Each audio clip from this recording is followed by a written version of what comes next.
ஈரோடு அடுத்த மூலப்பாளையம் எல்ஐசி நகர் பகுதியைச் சேர்ந்தவர் மேரி ஸ்டெல்லா. இவர் கணவரை இழந்த நிலையில் தனியாக வசித்து வந்துள்ளார்.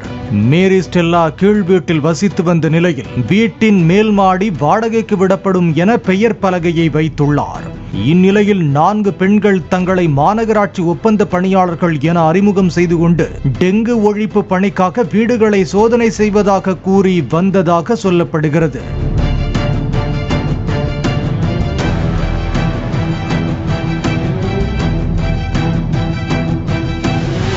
ஸ்டெல்லாவின் வீட்டை சோதனை செய்துவிட்டு 3 பெண்கள் சென்றுவிட ஒரு பெண் மட்டும் மேரி ஸ்டெல்லாவின் வீட்டிற்குள் நுழைந்து வாடகைக்கு வீடு பார்ப்பதாக கூறி வீட்டை காட்டுமாறு கூறியுள்ளார்.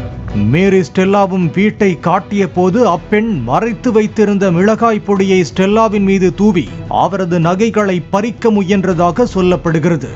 இருவருக்கும் தள்ளுமுள்ளு ஏற்பட சாமர்த்தியமாக செயல்பட்ட ஸ்டெல்லா அப்பெண்ணை வீட்டின் அறையில் வைத்து பூட்டியுள்ளார்.